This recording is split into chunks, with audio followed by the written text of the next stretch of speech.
Welcome back, everybody. How are you? Well, I just brought out a video a little ways ago about the Retevis RT29, and I just did an unboxing with it, and I wanted to show how we program the RT29, and I also I got a kit of 6, and a buddy of mine got just a single kit.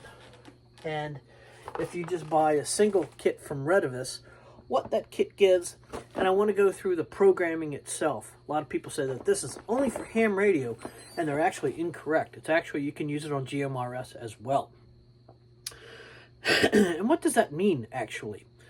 That this radio out of the box transmits primarily on the ham frequencies, but the radio has the ability to go up into the GMRS frequencies.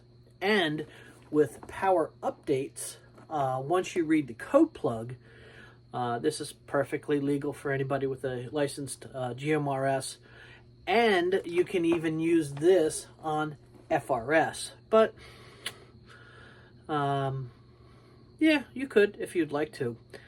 And you know, just because this has a wideband front end doesn't make it illegal.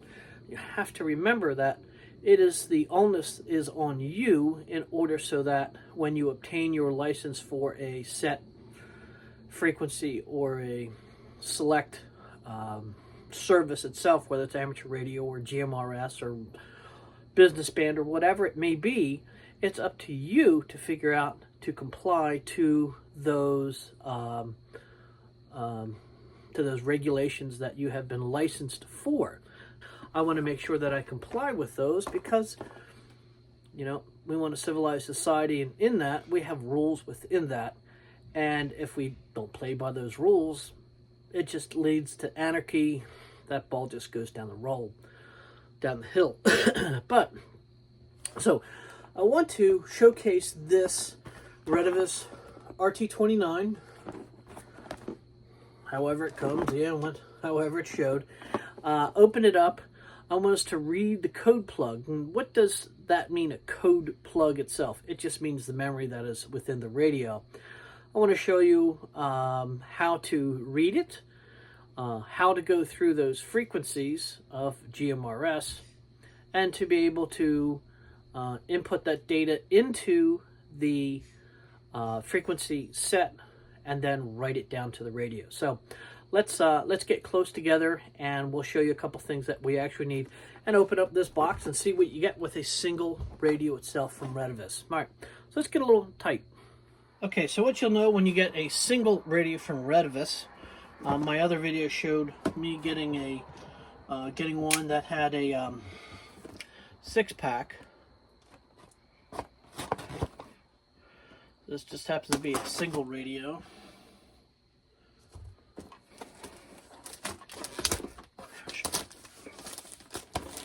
Still recouping from rotator cuff surgery, but so this is a single radio itself from Retevis. Comes with the owner's manual. Comes with a single battery. The radio itself. The antenna. I'm not going to take the antenna out because this is not my radio, and I want to be able to give him the satisfaction of opening these accessories up. But it gives you a hand strap, the belt clip, the charger, and the radio should have enough juice with it for programming itself, the power charger, and the antenna itself.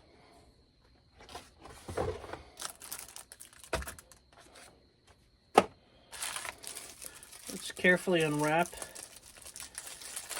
this. Since it's not our radio, we want to, again, give them the satisfaction of opening this up for my buddy. Where is it? And this just opens up. There's like a little opening there. Now the RT29 says that it is a IP67 rated. It just means that the waterproofness of it itself.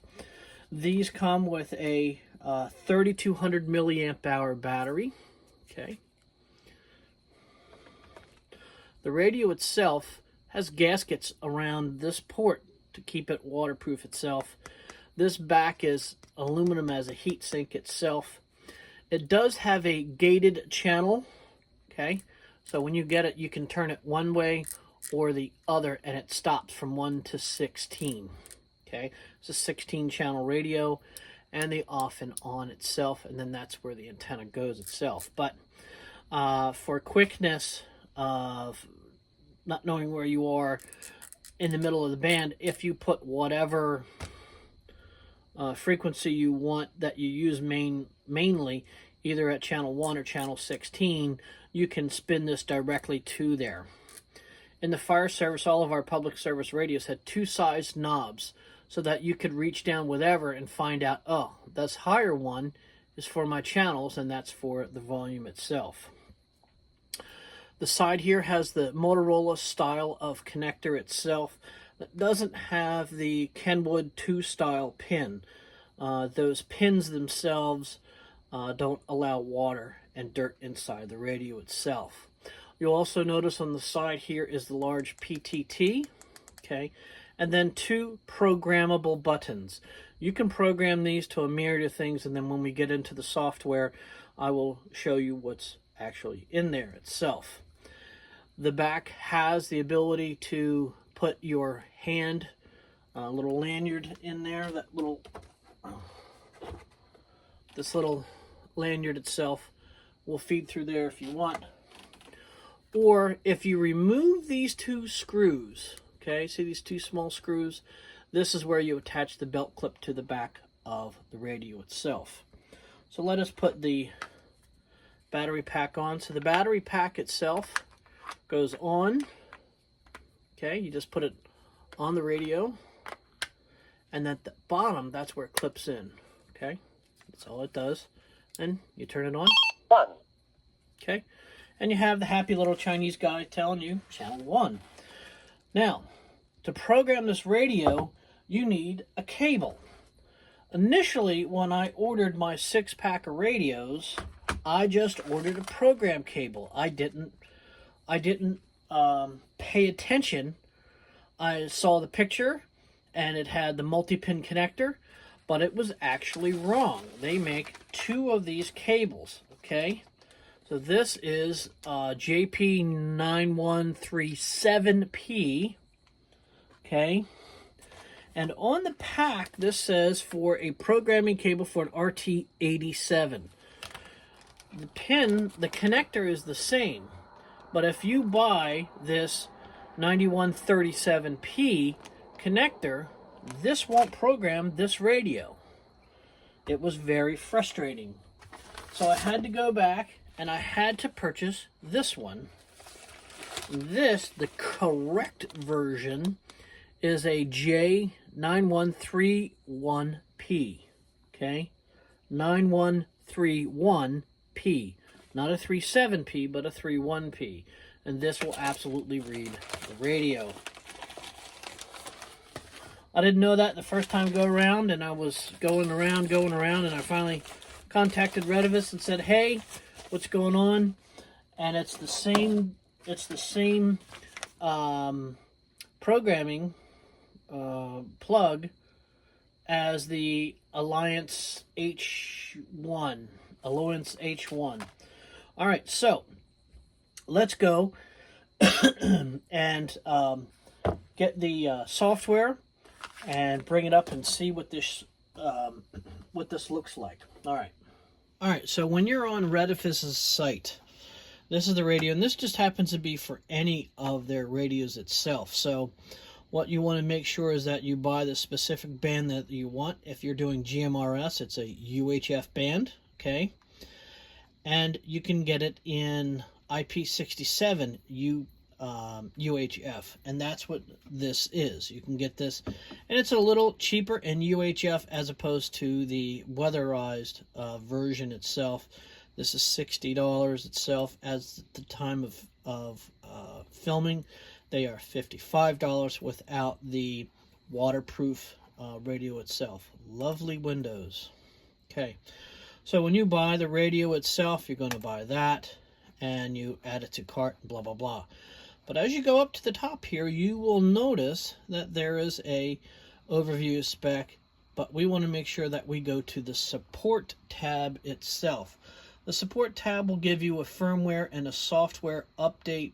It'll give you the manual, that if you've misplaced your manual, and it gives you stuff. So if we go to firmware and software updates, when you initially download the software to your machine, download the programming software and also the updated driver for the programming cable itself.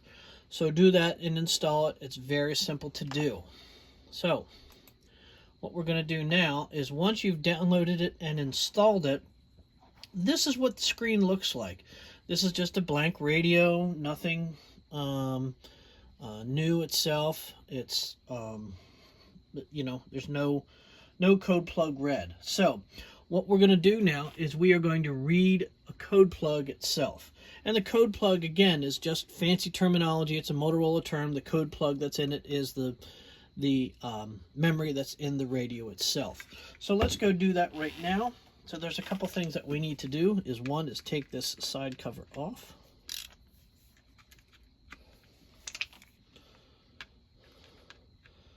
This just comes off with a screwdriver.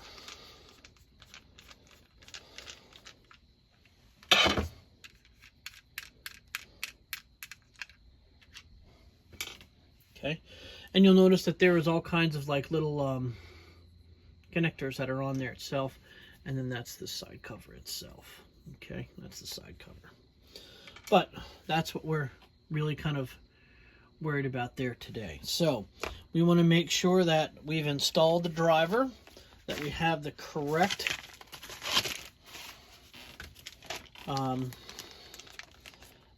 programming cable. Again, the programming cables will look the same, but they will not work. So we want to take that apart. You notice it's a USB cable. We'll plug this in.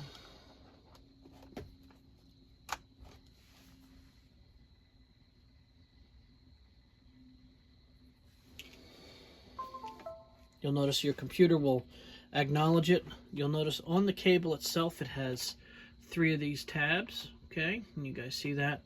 And then there's a hook tab at the top that will hook into the radio itself. And just drop that down onto there.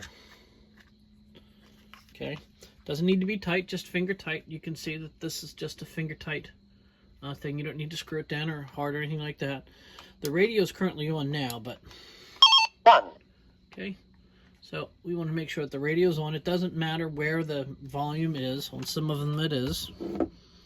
Okay, now what we want to do is to read its code plug. So again, the code plug is just fancy terminology for the radio's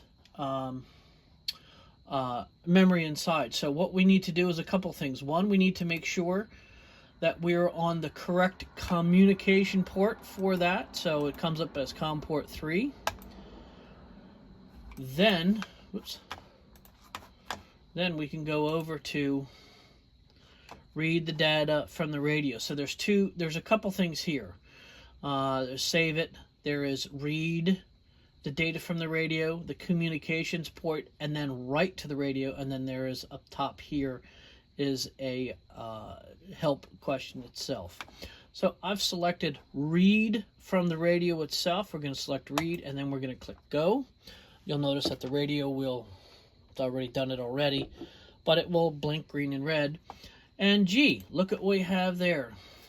We have the entire radio's contents itself.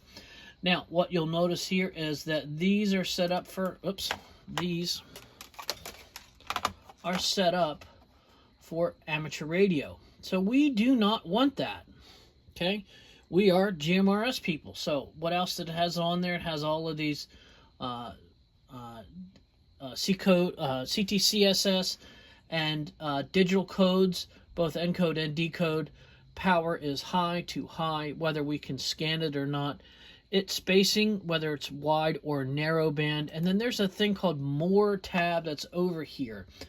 Now, you can program it into this way. There's a couple of ways. So it tells you that's channel 1, and you can go down to any channel you wish. So this has a little drop down, so it goes to channel 1. But say if I want to program channel 16, okay? I can program channel 16. I can use it with the compander, which is basically as this radio will transmit itself, it'll kind of squish it down a little bit, and then the radio hits it, and then it will open it up a little bit. I do not like it because I don't like it.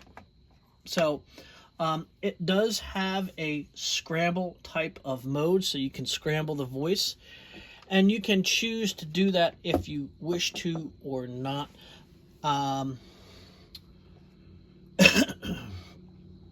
That's totally up to you. So this radio comes in 3 power levels: low, medium, and high. GMRS, on some channels, you need to have this on low power itself. And on low power, it is 1 watt, which is perfectly fine for GMRS. Again, your car speedometer goes up to 100 miles an hour. Your car can go excess of 100 miles an hour. It's up to you to decide whether or not you're going to be lawful or not. And that's what this radio gives you the ability to do. We're not going to go over to the handband guys. We're not going to program excessive power that we're not going to have. So this radio is perfectly fine in order to do that. Just because it doesn't say GMRS, we have to make sure that what we are programming and what the power level and where we are is within our designated license grantee. So we will notice that through the radio in here, I think it's 1, 5, and 10 watts itself. You can, on GMRS, on the repeaters, transmit up to 50 watts. Gives you all of the codes themselves. I think it's 1, 5, and 10 watts. And within those shared bands of FRS radio, it's perfectly acceptable to bring this on to 1 watt of power. All right, so what we're going to do is we're going to go through and we are going to program a channel together. We're going to use it in a different way. So what I suggest that we do first is we program these 2 programmable buttons that we have here. Those are kind of fun to do. That gives us the ability to do certain things. So what we're going to do is we're going to select model information.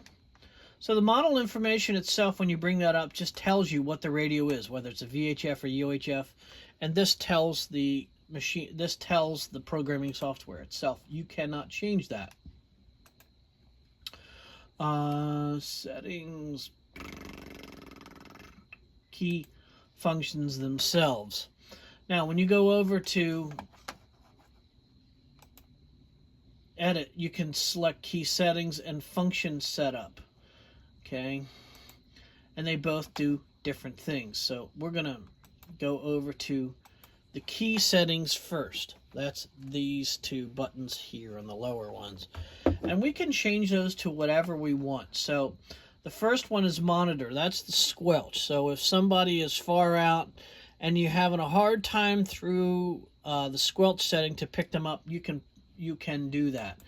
I don't want to do that. You can either program it to do nothing, monitor, that's the scan button, scramble, whether you want to turn the scramble feature on and off, the Vox setting, so you can set that to the Vox setting if you wish, if you're using a throat mic without a PTT or whatever it may be that you're going to use the Vox for, or the alarm. So you can choose that as a kind of a man down button. It'll come up with a woo woo woo woo function.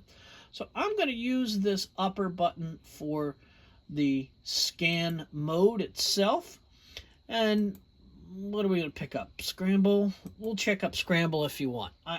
I'm just choosing that. You just choose whatever you like. All right. Now, this is also the other half of this. So we need to turn the scramble mode on. Okay. Voice prompt. Obviously, you can either turn it off or on. I'll leave it on so that when you turn it on, it tells you, you know, what channel it's on, and it gives you that little Roger beep thing. The squelch level is 2. We're going to switch this to 5. I found that works out the best. The timeout timers, okay, we're going to set that to 10. Timeout timer in seconds, we're going to set that to 600. Vox, I'm not worried about. Vox level, okay. Now, we have that set. We also have the battery saver set, so we can close that. Okay? So, let's go down here, and what we will do... Okay.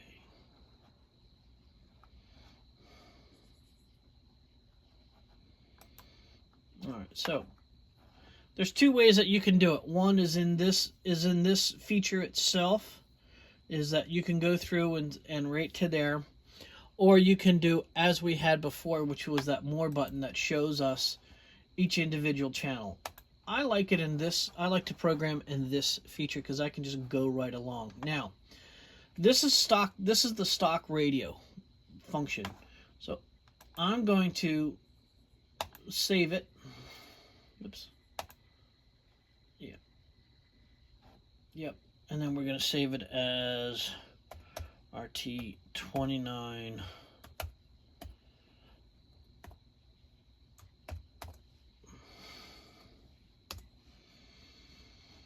Okay, cool. All right, so now I have a new, this is the stock configuration as it comes from Retevis. Now I want to blow all this away because I'm not licensed to be there. So we're going to delete it. Okay, good. Delete. Delete. We've deleted all the channels that are in there now. Now we want to have the ability to turn the radio off because we don't need it. We are going to select all of the GMRS frequencies that we want and get those rocking and rolling. So let's start to dial in some GMRS frequencies here. Okay, so what we have here, what I thought you could do is program from the screen. It's not allowing me to do that. So we have to go over here to more. Station 1, we're going to go over the frequency is 462.5650.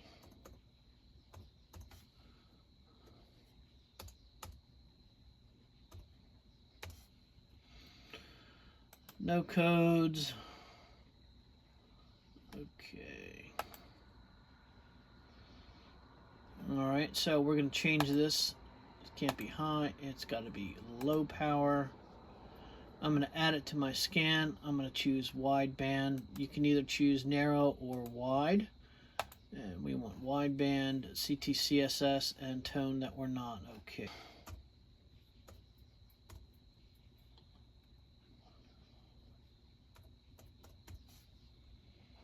Okay. All I need to do is plug in that, and I need to change the output level to low. Okay.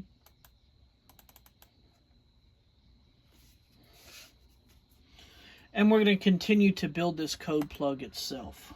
Okay, so I've built our entire code plug here, or our internal radio's memory itself. So we've gone through and we have taken away the DCS tones except for channel 2. Channel 2, I've put a DCS tone that's in there just for us itself for simplex operations. The rest is on low power, and you'll notice that the repeater pairs themselves that are around here are there.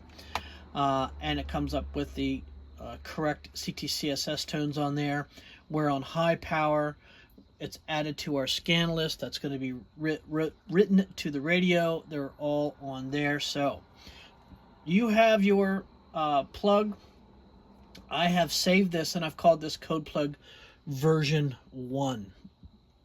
So now what we're going to do is we're going to read this now to the radio. So we need to go back to our radio. Turn it on. Okay. Okay.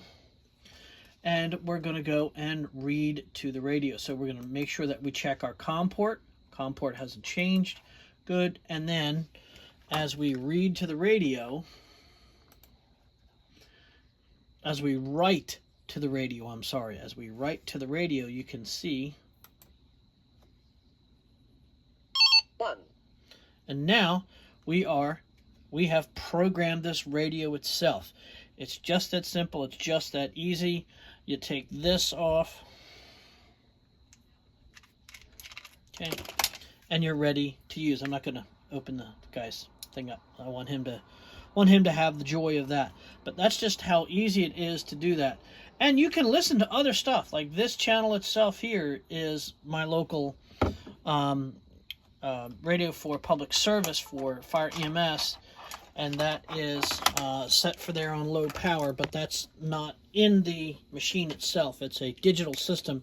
That's just a simulcast channel, and I know it's on a channel that I don't transmit on itself, so that's very good. It's just that simple itself. So we'll do a third video on these RT29s that when he has it, we will do an audio test on it itself. Hopefully that this will show you how to program through the software from Retevis itself. So yeah, that's it. Programming one of these little Retevis's RT29. I do like these radios. They feel good to hand. It's good plastic itself.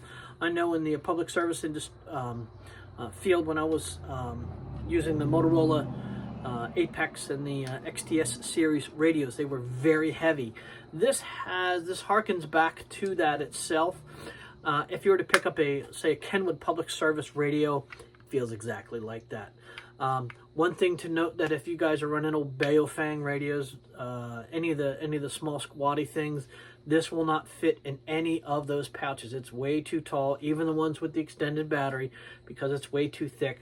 And also with the code plug that's on the side itself, when you go to put a speaker mic on there, it just won't fit. That's just what it is. No big deal. No harm, no foul. But hopefully that explained how to program the Retevis RT29 code plug, or the internal storage of the memory itself. Go out and check one of these. Make sure that any radio you buy, and I know everybody was looking at the Baofengs that are ham radio and they run them on GMRS. It's up for you to make sure that you were within your scope of practice on your Grand Tour license. So hopefully this helps out. They're pretty awesome radios for sale for $60 itself. If you were to buy a XPR Motorola radio, you're exponentially more expensive than these are itself. And this is 10 watts. So make sure that you are on the correct settings for what you're granted for, and go out and enjoy. Go out and make some contacts. If you like this video, please give me a thumbs up. If this helped you, drop a comment down below, and I know those who watch these videos, please give me a subscription. That'd be great. We'll talk to you guys later. Thanks. Bye-bye.